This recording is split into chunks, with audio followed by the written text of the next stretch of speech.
Sorry everybody for being late today. Unfortunately, we were a little short-staffed in my department, so had to help out with some customers. But I am here now, and I'm ready to teach everybody. Sorry for being 30 minutes late. I will try to make up for that time. Today is the third Thursday of the month, which means we are doing advanced cameras or advanced photography. So let's kind of talk about and refresh for what we talked about the last couple weeks. So week one was our intro class. We talk about buttons, where the buttons are, what they do. Oh, also, I'm Saxon, by the way, everybody. Anybody who's new, normally we start these classes at 5:30. Today I was a little held up by some unforeseen events on the store floor, but I am here now. So, in the world that we are in with the camera stuff, let's talk about first class, intro class. We went over the very basics. How to save photos, what does that mean? You know, different types of cameras, mirrorless, DSLR, point and shoot. We talked about buttons, where where they're located on the camera, what they do. And then we got into lenses and what that means and what you should be looking for and how to kind of go about that. Advanced photography, we really get into the nitty-gritty parts of manual control, learning what aperture, ISO, shutter speed are all about. They're separate, they come together, all that good stuff. We then go into some of the finer details of just going through and taking good quality photos, looking what a photograph versus a snapshot is, manual mode, when to use it, when not to use it, all that good stuff. Talk a little bit about content creation too, to kind of get that information in our heads. Advanced photography, we're now getting past all of this. We want to talk about editing a photo, we want to talk about taking good quality photos, and then we want to talk more about content creation and what that really means. So, without further ado, let's jump into advanced photography. So let's start with tips for taking great photos. So we've learned how to use the camera. What are some things I could recommend or suggest to you, the photographer, on how to take pictures? I've got Human Elias 90. Hello, what's up? Nice to meet you, Human Elias 90. Teaching a camera class here. We're going through. Happy to see you too. We're going to talk about what you should be doing for your next steps in advanced photography. Oh, thank you very much. So, thank you. Let's jump into it. So, tips for taking great photos. That's what we're really looking at. First step that I have for you, or first thing I might recommend, is filling the frame. When it comes to taking portrait photography, a lot of the times we take a portrait, we have all this extra kind of space in there, and we don't actually need that. So if we look at the photo on the right, we can see all the extra space around her. We're going to call that negative space. There's no reason for it. It detracts from the image because our main subject is obviously the model here. So in the second photo, we've cropped all of that out. We've just focused on a headshot of this person. It's a great way if you are a photographer who's trying to maybe work on their resume, or you're trying to work on getting headshots for production or for play, something that you need that looks professional, or something that you're taking of others that they can use that looks professional. It's a real quick and easy way to help portrait photography shine. Obviously, there's many more things you can do within coloration, within the actual camera and photo style shooting, but for the most part, if you're looking for just a quick, easy way to take a beautiful portrait, this would be the way. Eyes in the top third of the image. If we divide a photo into 9 different sections, we have or 6 different sections, if you will. We can start from the left of this image. You have a left, middle, right. If we go from the top down, we have a top, middle, bottom. And then if we really want to get more nitty-gritty, we have 9 squares or 9 rectangles throughout this image. The eyes, or the eyebrows, are in the top third of the image. And naturally, for whatever reason, it's a very nice symmetrical piece that for most humans, they recognize and they're immediately more drawn to. Now, this isn't to say that every person is going to be drawn to that immediately. However, as a photographer, it's a real easy way for you to see something and be more interested or intrigued, especially as a viewer. So, trying to keep the eyes in the top third of the image should help with your photography, especially when it comes to portraits. Just add that little extra oomph to it. Like I said, eyes or eyebrows. I think the other photo that we were just looking at, her eyes are mainly over that line, but in this case, this girl's eyelids and eyebrows are in the photo and they're up higher. So again, just a simple, easy trick that you can employ as a photographer to help bring more attention in a natural way, a more pleasing way, to the viewer who's actually looking at the work. Worst case scenario, as always, focus in on the eyes. The eyes have some of the most expression that humans can have, whether that just is staring, whether that's blinking, sneeze, anything that comes up with the eyes. So if we can then take the time to focus in on the eyes, I feel like we will generate a much cleaner and nicer photo in the long run. Get on their level. When it comes to people that are smaller, children, dogs, pets, even if you're doing something and people are sitting on the floor, it's better never to shoot down at them. You create a unnatural hierarchy scale, which for some people will find off-putting and they don't find it necessarily as a professional. They find it more candid.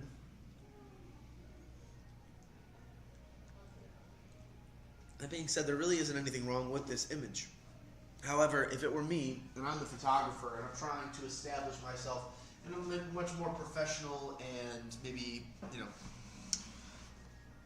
say advanced lighting, then what I might decide to do is to get on their level. Dipping down, getting more squared up with my subject matter, making sure that eyes are number one in the top third of the image, but two, that I'm not shooting down, I'm shooting at the same level they are, makes a whole difference. I do a lot of dog and animal photos, and I kid you not, when I'm doing them, I'm usually kneeling, I'm sitting, or I'm squatting to get a nice picture of them, so that way I'm on the same level as the dog or cat that I'm photographing.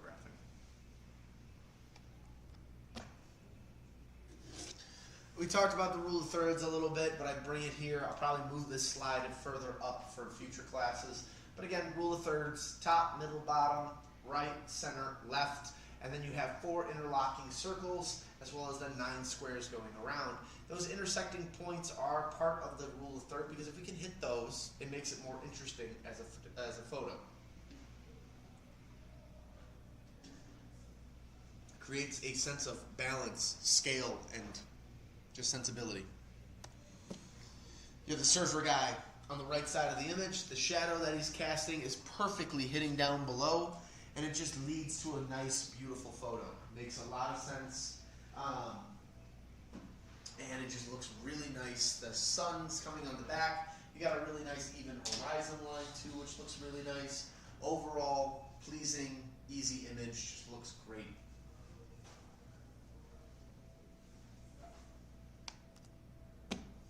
Same idea, we got another picture on the left side there. That is going to then be a little girl. Her shoulder, her ankle hit perfectly on that rule of thirds. It's a dramatic shot of her looking over the water. You've got sky, sun coming through those deep clouds, and then you've got the horizon line matching up perfectly with where the water and the sky touch. Again, just a beautiful, interesting image. Here you have mom, dad, brother, sister. They are using a hierarchy scale method in this to get the proper photo. By bringing in brother and sister closer, you're naturally getting rid of this giant height difference that the 2 younger children would have against mom and dad. By doing that, you put them on a similar plane. Mom and dad are still taller, however, they're not extremely that much taller than brother and sister. On top of that too, both mom and dad and brother and sister are hitting somewhere on the rule of thirds, which then again makes this just more pleasing to the eye. You have all subject matter meeting in a central location, giving it that nice symmetry, that nice balance. One of the last ones I have for at least portrait photography, again, is now Jim. When you see him in this one, I talk about filling the frame in the first one, in the first slide. I will say this much. As a photographer, when you get used to this method of shooting, you'll also learn that breaking the rules is a necessary growth pattern you'll have to follow in order to become better as an artist. That being said, as you start changing things, taking photos, editing, moving things in the other direction, you're going to notice that maybe methods that you employ that I'm teaching don't necessarily work for what you're trying to accomplish. And that's true. All rules are meant to be broken, and from that is where you learn kind of more about yourself, learn more about photography, you take risks, and again, it leads to either really impressive designs or something that may fall a little flat, especially if it's your first time around. Jim hits perfectly on the rule of thirds, eyebrows are above, and then you have the little tree in the background there and shade, so you know that this is the conference room. It's building atmosphere while keeping him in a rule of thirds position. Landscape photography is a very popular one I get from people, and they ask kind of what are the simple mistakes people make. Really, there isn't too many. Landscape photography is all based on the beauty that you see.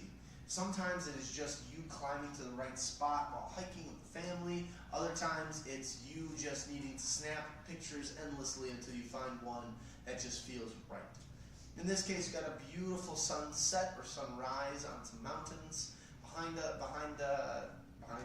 other mountains. From there, you've got a beautiful body of water, which as it's casting a reflection off the blue sky, we can see everything in the water's reflection, which is just really nice and symmetrical. It just feels clean. However, the biggest thing with this is that we're getting an interesting photo of the formation. We know our horizon line is where the water and the rocks meet, and they're dividing it in a very perfect manner. Knowing where that horizon line is at all times will help you as an artist just find more bearing, to find spaces in which you can capitalize on whatever it is you're trying to shoot without necessarily delivering either a bad product or without feeling like you're inexperienced. Another example, the horizon line, that white line that's cutting across the center of the photo, is probably another embankment of snow, but it clearly represents where the bottom or the background or foreground meets the background, which I would say is that big iceberg blue mountain in the dead center. But you gotta get more water, which adds this beautiful symmetry between the images. It just again looks overall very clean and classy.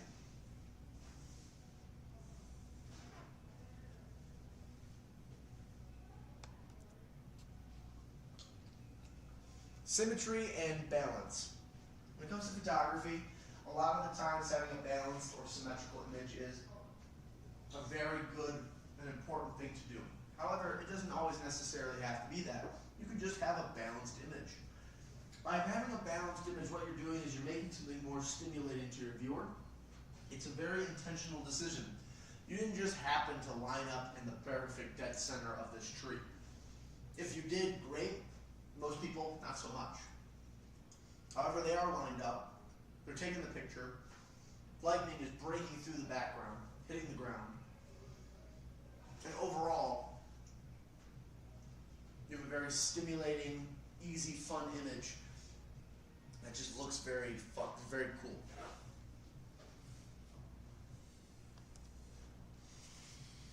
Again, adding to that balance and symmetry, you got two patches of evergreen trees on the left and the right, giant trees in the dead center of this, mountains on either side, and then you're adding the reflection of the water, which doubles everything, and there's not a single ripple in sight. Those are things that, off the bat, as a photographer, as someone who's getting into landscape photography, birding photography, it's a great idea to have. You can probably Google this spot and figure out where it came from. I don't really know myself, but if I had to guess, probably Colorado. But again, if you got the chance to go and see these things, then you'll probably never forget a trip like that. Having these photos are just extra icing to the cake, where now you get to see everything that you've done in your past. Another example of symmetry, this is a road leading out of Vegas into Barstow. Classic road, people know it very well, but the way that the desert kind of shifts and moves and sends you into the mountains that then cascade over into Los Angeles, it's just really pretty and looks great.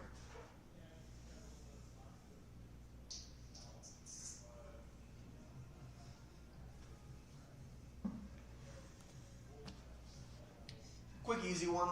Sun on your back. The sun is not your enemy, it's your friend when you're taking photos. When shooting, the best thing I can recommend is that you open yourself up to the sun. Closing yourself out isn't going to do you any favors. It's not going to do the people around you any favors, especially when they want to see this photo. The fish naturally has a shine, a scale to it, slime.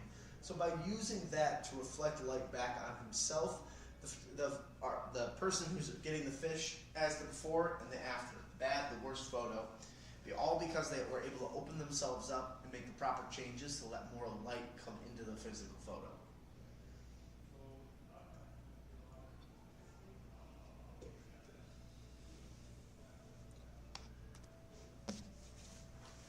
Now, before we get into actual photo editing, which I know is the main reason people wanted to attend this class today, is we want to talk about what exactly is a JPEG versus a RAW image. Why does that even matter?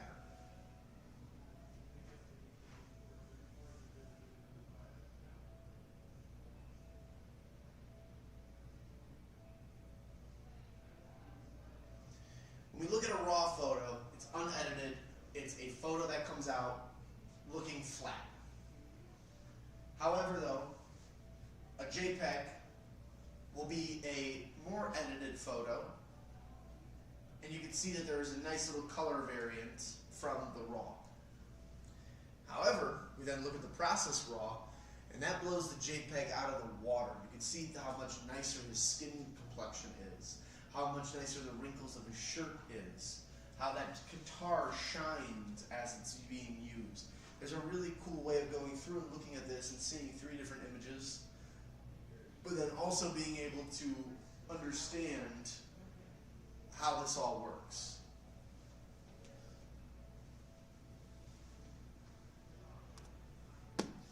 So let's start with a JPEG. It's a compressed file. It's a smaller file size, 2 to 6 megabytes. Has a lower color bit rating of 8-bit. Can be edited on any photo editor. It could be the free ones, could be the expensive ones. Again, you can edit it on any editor. You can be transferred to your phone faster. Again, when you have photos that are on the phone, it's very easy to transfer them from one device to the other without losing any. However, it definitely is one of those things where if you aren't interested in doing this, or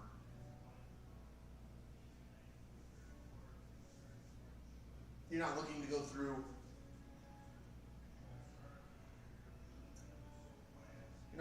all the hassle of dealing with a RAW, I understand. JPEG will probably just do the trick. RAW is an uncompressed file. It's very, very large. Larger file size being 12 to 16 as opposed to the smaller color bit at 2 to 6. I have a camera that when I take photos can be almost up to 100 megapixels per photo, which means that my SD cards get cut immediately very quickly.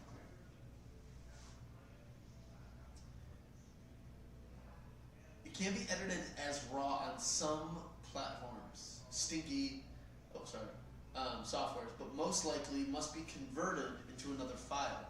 So with this it's great because with the RAW files, if you're using things like Adobe the Adobe programs, Photoshop and Lightroom, you definitely will have access to the tools to make this a better image overall. However, if you're doing JPEG, it can still be done. You can still edit the photos. It just is going to be harder because you're going to be going off of a JPEG, not a RAW file photo. But yeah, to sum that up, RAW photos are fantastic. If you are someone who's trying to edit, trying to get into the game a little bit more, be flexing your creativity, then I probably would recommend trying out RAW if you never have. Now, let's talk about the basics of photo editing. Because there's a lot of rules, there's a lot of things to talk about in this one.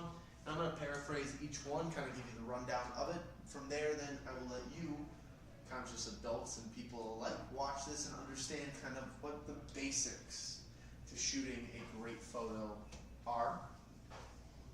And now, the basics on what photo editing is. Without further ado, why do we edit? I think these pictures give it great justice. You look at some of these pictures and you can see the before and the after and how much nicer the after looks versus the before.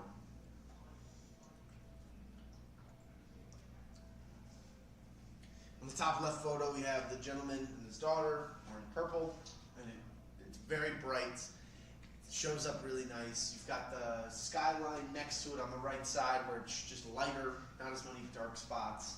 You've got the baby's forehead, which looks clean, not as wrinkly.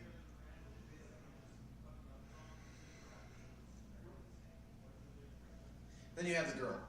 I like this one too because it's just really nice. They open up a lot of the features. They have her raise her eyes, her eyebrows, her hair looks better per picture. Highlights are showing a little bit more, and the top of that too, the green of her sweater also pops out really nicely. There's a lot of things that we can do on this photo. However, there's not much we need to do because it overall looks great.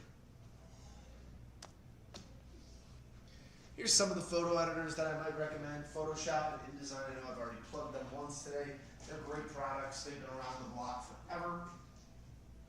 You also then have your other editors like Capture One Pro, Corel Paint Shop Pro, and a few others to name the least.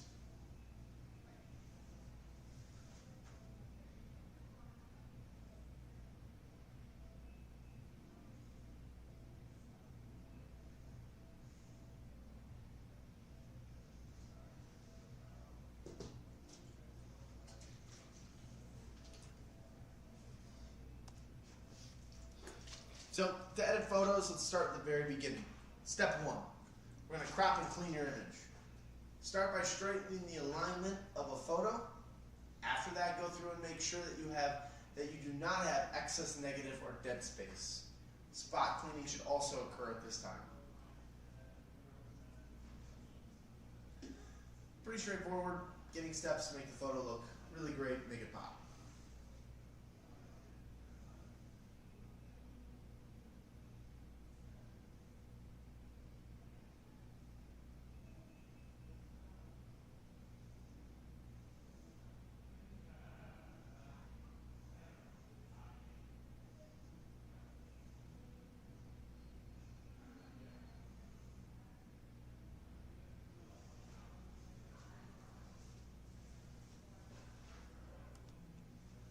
So after we've cleaned and cropped our images, now we're going to make sure that we adjust the white balance.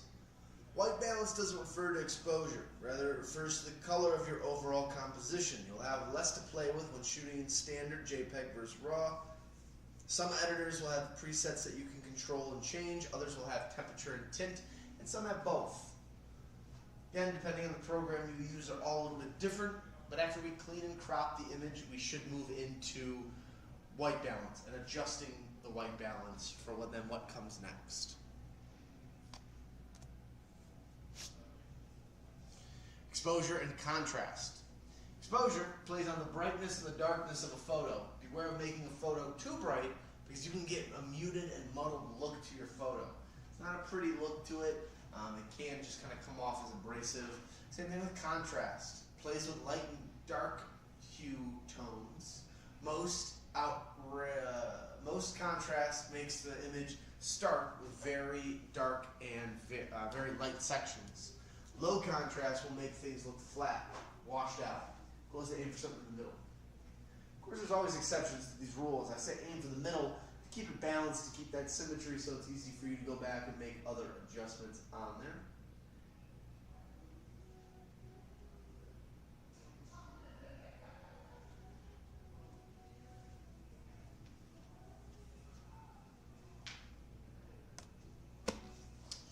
What's a histogram? Histogram measures three things: your white, your highlights, your midtones, and your darks, shadows. What it really should find is that midtones is the dead center of all of these photos. It should be the best one, with highlights being one of the lowest and shadows being the next. It's typically the way that it works within the camera world.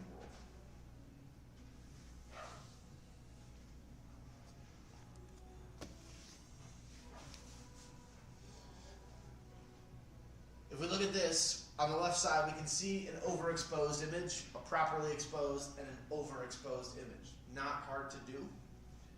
So be careful with playing with the exposure, playing with a histogram. Because by using the histogram we can try to go and make it where it looks even, but making it even doesn't help the photo. And here's some examples on the right side of photos that have those peaks and valleys in very unique places, yet their photos still look wonderful.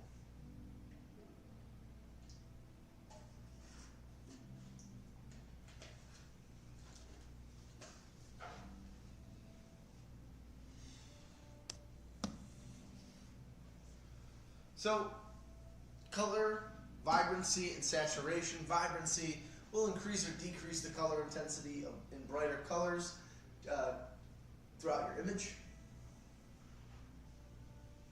Saturation will increase or decrease color through the whole image evenly.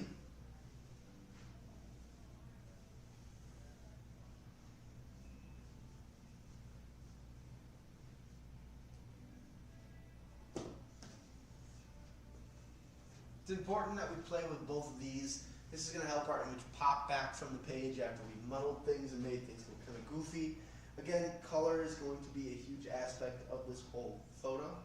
So we have to make sure that we're adjusting our vibrancy and our contrast to make up for those images.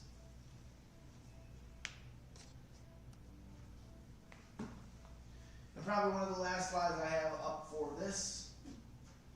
Adjust the sharpness. It's one of the last things to do after you have edited the other parts of your image. Sharpness will bring out definition and depth of field within your images, but too much and it'll create a halo effect. So just be careful.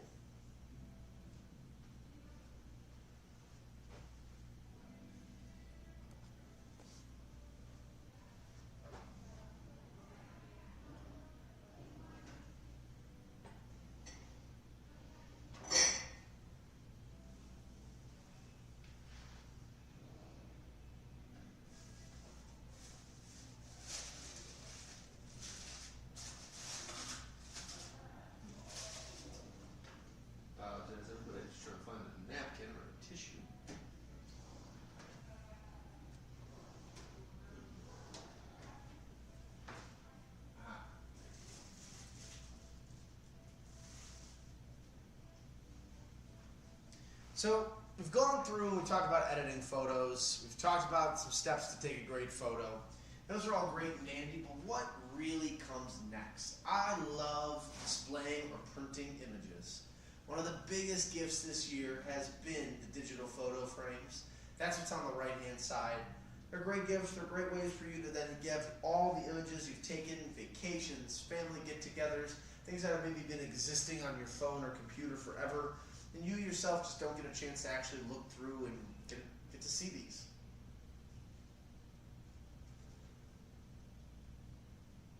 This is a great way to do so.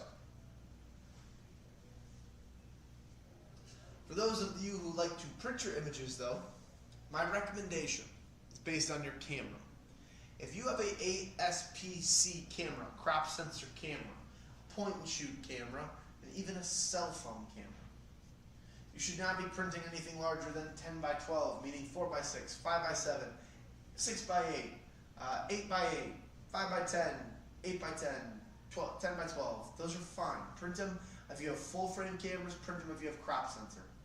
If you've got a full frame camera, I absolutely then would recommend try a 20 by 24, try a 16 by 20, 12 by 15,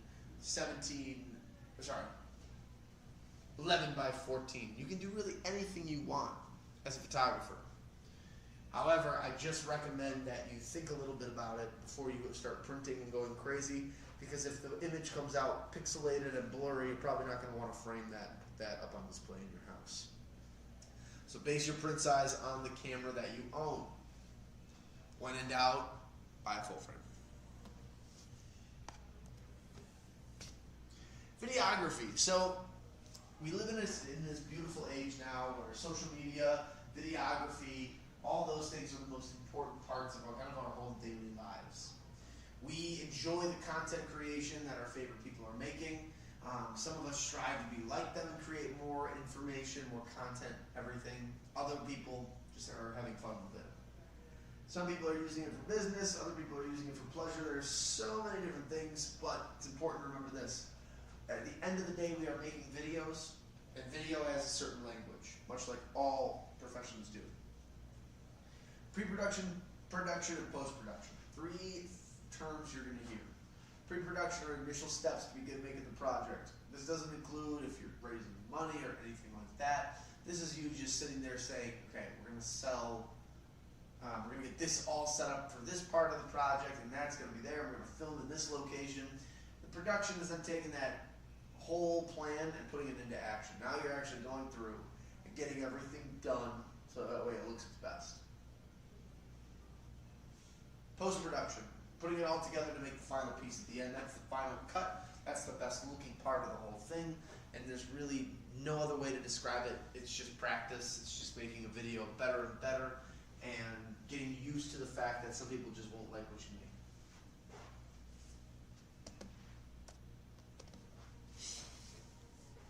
Video resolution. So this now gets more into the cameras. I would say that one of these is pretty arbitrary, and I don't think you need to worry too much about it. That's FPS. Video resolution comes down to the quality of the camera. How many pixels are in each of the little sockets that then goes into these tiny screens on the cameras. So standard definition, if you take the two numbers that they horizon line and side, you're looking at the definition of the TV. HD came out, was replaced by 4K. 4K is being replaced by 8K. Ratios. You're not going to see a lot of ratios. It's really not something most people talk about. I can't say that I have photography buddies when I'm shooting that come up and say, oh, what should I use as my ratio for filming this? It's really up to you. I was watching that Penguin show the other day, and there were a couple times where I could definitely tell that the ratio goes in certain directions with it. And it was really cool to see it. It felt very dramatic and felt very pleasant, not easy on the eyes, and I thought that was a really fun way of doing that. Same thing with projects like the Oppenheimer. They do a really good job where they'll use aspect ratio and they'll cut and they'll put those black lines up. So keep that in mind. 4:3, 3:2, 1:1, 16:9. Those are the sizes for the aspect ratio that we're talking about. Then you got frames per second. 12, 24, 16, 120. For the most part, everything you're watching nowadays is on about 12 FPS. That being said, you can go even faster than that, and that's great for slow motion videos. So keep that in mind when you're shooting. Say average people, they're using 60 frames a second, they're using 24 frames a second. Not everybody's using the fastest, and I think that's where, again, as a photographer, you kind of figure out what you need and don't need, so you buy the appropriate gear.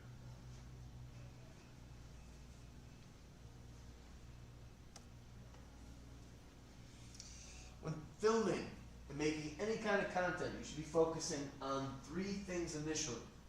And I jokingly had this conversation with a couple of my guys in the art department here in the store. We talked about some of the things I want to do, and one of the things that they got a good chuckle out of was how I have my setup. And they said, okay, well, that's great. You can only have two things bad and one bad. You can have one bad thing and two good things. I'm like, okay. If you're recording and your camera quality is bad, make up for it with lighting and audio. If your lighting is bad, make up for it with camera quality and audio. If your audio is bad, make up for it with camera quality and lighting. If you can have two of these look great, perfect, or near perfection to whatever that means for you and your project and your brand, stick with it. If you have any problems and you're trying to just get a better grasp on the idea of something, practice. That's all it takes. Camera quality, I mean the camera that shoots appropriately for the context you are trying to make. It doesn't have to be movie quality, but it has to work for you and your project.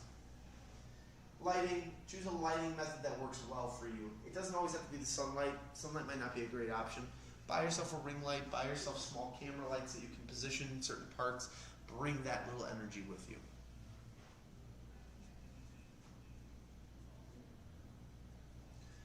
Microphones.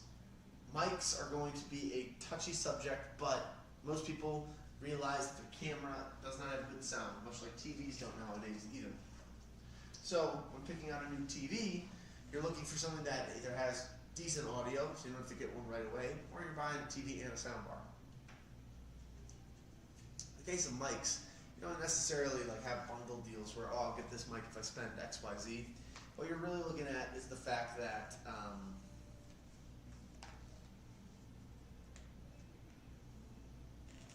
I forgot where I was going with that train of thought. Oh, when it comes comes to microphones on cameras, the camera microphone is real small, tinny, does not sound good. So having one of these suckers planted onto it and then set up and taped and everything else really adds a nice complexity to physical movie and content creation.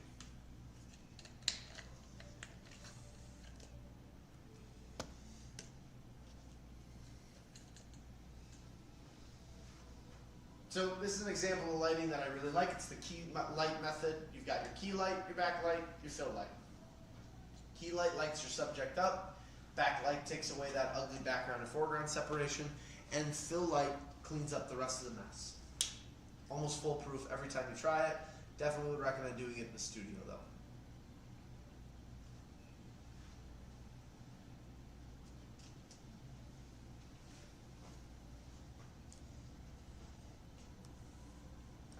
Some alternative methods to lighting: on-camera flash, on-camera LED light and light block, ring lights. 3 are very popular, all function very similarly. It's just some have more, let's say, have better coverage of light and others do not. So that's an important thing to remember.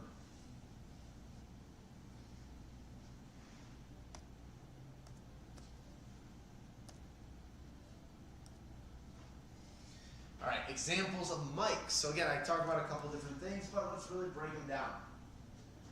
In-camera mic is what you're given. That's a no-brainer. It sounds awful. It's not the best, but you can always upgrade it to any of these microphones or new ones that are coming out that I'm not covering.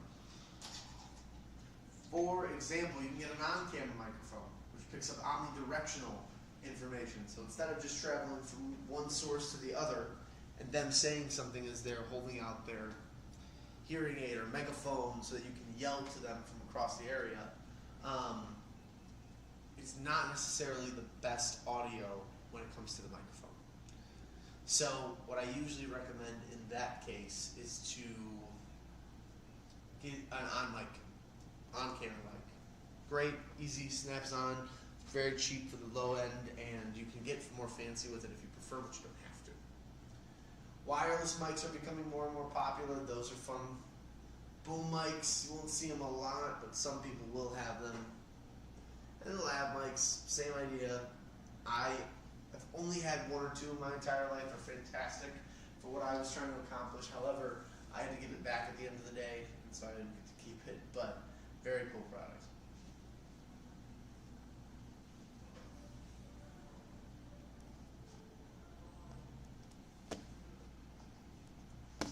So stabilizing your shot. There's only a few more slides left, and I'll let everybody go. Thanks for being patient with me being late today. Monopod, ballpoint joint tripod, and then a video tripod. Monopod, one leg.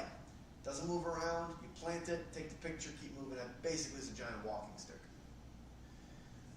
Still photo tripod / ball head joint. This is one of the more classic ones. The head rotates all the way 360 degrees. Also rotates on its side, so you can do a 180 shot when he's first getting in, or when you're starting or doing anything. It's great. Video tripods, also similar to both, but they're a little more heavy duty. They're fantastic if you have the space and the manpower to lug them around. But again, very awesome tripods. Great for filming video. Great for moving around if need be. Just very good.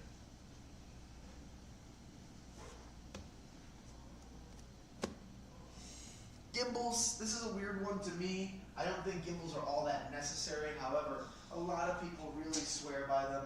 Here's what I would say: don't buy a gimbal right away. Make sure that the content you're doing, make sure the things that you're filming actually match up with what you're trying to get with a gimbal. A lot of people, I feel like, they go out, buy a gimbal, and then never use it. But, make a long story short, you've got a single-handed gimbal, a two-handed gimbal, and then a body gimbal / stabilizer vest, which I've only seen a handful of people wear. I know it's real. I wouldn't necessarily wear it, but you got options.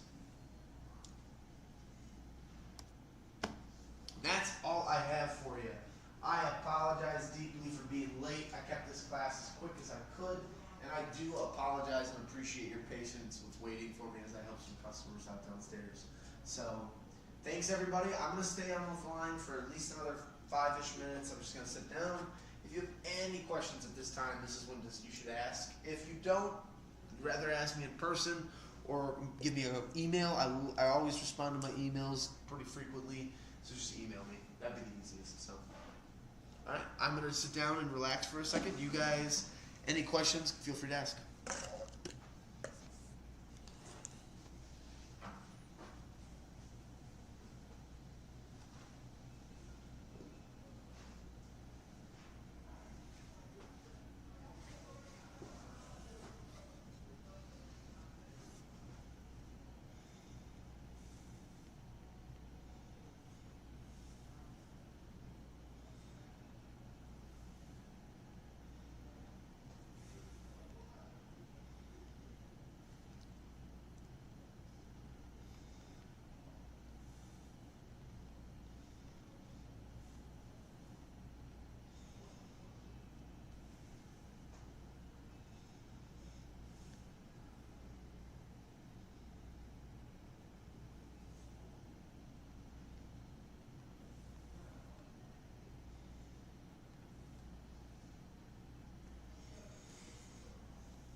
All right. It doesn't look like anybody has any questions for me. So I am going to probably call it there for today. Thanks everybody for joining. Next Thursday is the last Thursday of the year. Wild. Can't believe that we have made it through another year of camera classes. And I want to thank everybody for coming out for these and joining. I constantly get emails and questions, people who want to send me photos and just have conversations.